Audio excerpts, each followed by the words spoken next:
with all the new regulations that come out regarding flying of drones and having to register annually, we've bitten the bullet. We've bitten the bullet. Daryl's done a lot of research on the new DJI Mavic Mini, and we've bitten the bullet. It is very light. It comes in under 250 grams, 249 I think it's got stamped. It is a bit plasticky, so we'll see. But we thought we'd have a flight and give it a whirl. When it's opened up, it's about the same size as the Spark that we've got, but it's more portable. It's a smaller case, so we can chuck it in a rucksack. And with us doing more walking now, it's just easy to take about, especially if we're up in the hills and just out and about generally, isn't it, really? So we'll give it a flight and see what we like or dislike about it. Yeah. Go on then. Watch the video.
Well, we've come back to the caravan to sort of give a bit of a review on the Mavic Mini. It's not a Maverick. Mavic Mini. It is very light. It's a bit plasticky for my liking, but certainly the sort of the legs, I'm not sure about that, but we'll see as time goes on. Flying it, the handset is, the phone is wired into the handset through the USB, which I think is better than relying on Bluetooth that the Spark did. It's a different app to the Spark, so there's obviously up-to-date software or everything. What I do like is the gimbal control. It's just a wheel on the top of the controller. That makes for really smooth up and down movement of the gimbal, unlike the Spark, which is on the phone screen, and it's a bit hit and miss. Certainly when we had a cover on the screen just to move it up and down, it's a bit jerky. It wasn't smooth at all. So first impressions. I like it a lot more. Basically, I never got to grips with flying the Spark. I couldn't see the screen easily for a start. This app's a lot simpler. It's one simple like me. So, and as Keith says, the gimbal control's lazy. Pros, it's a 3-axis gimbal, isn't it? Yeah. Which makes for a lot smoother anyway. And it's a simpler app, basically, which is really good. You say simpler app, it's got all the information you need: battery life, charge, temperature, everything you need.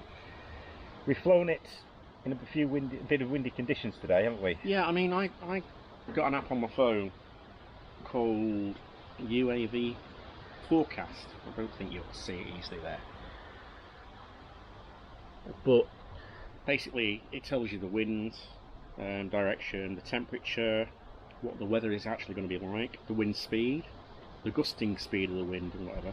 And today we were flying it in winds of 18 miles an hour, gusts up to 33. So we've not seen the footage yet, but it was certainly it was okay, stable in the sky, wasn't it? Stable in the sky, and the screenshots were fine. So you'll have already seen these. Quite impressed with that.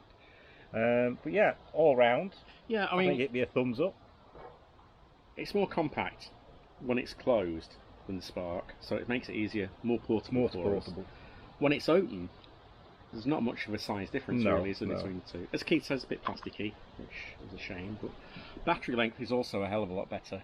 I mean, it does say 30 minutes, we've not taken it to its maximum of 30 minutes, have we? But we're certainly not worried when we had it up in the air about the length of time, where we were constantly seeing how much time we've got left on that one. By the time the Spark, because we don't fly them that much, by the time you got the Spark and you got used to the controls again and sort of you knew what you were doing, you're having to land to replace the battery. So this one looks like it's going to be a worthwhile investment. It also comes in a nice case, a really compact case that we can just chuck in the rucksack, can't we? So, yeah.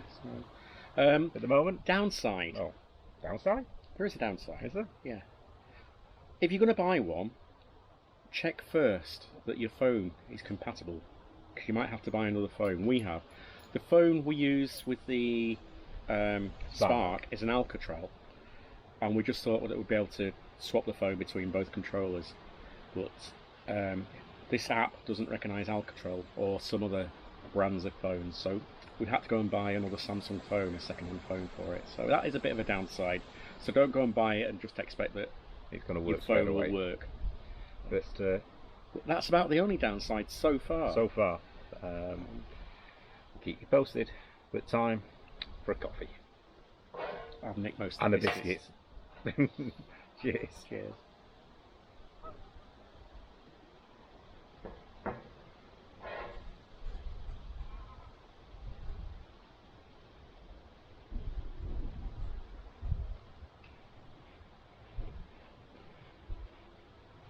Cheers.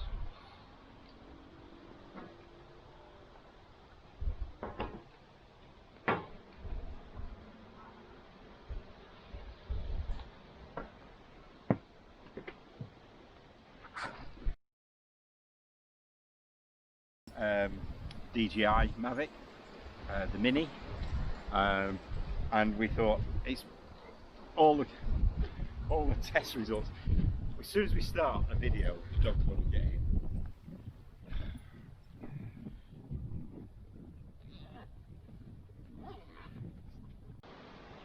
Well, we've come back to the caravan just to finish this video off and have a coffee.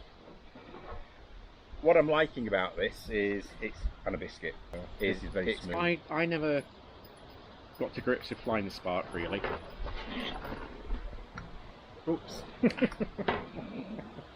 We've got coffee on the floor.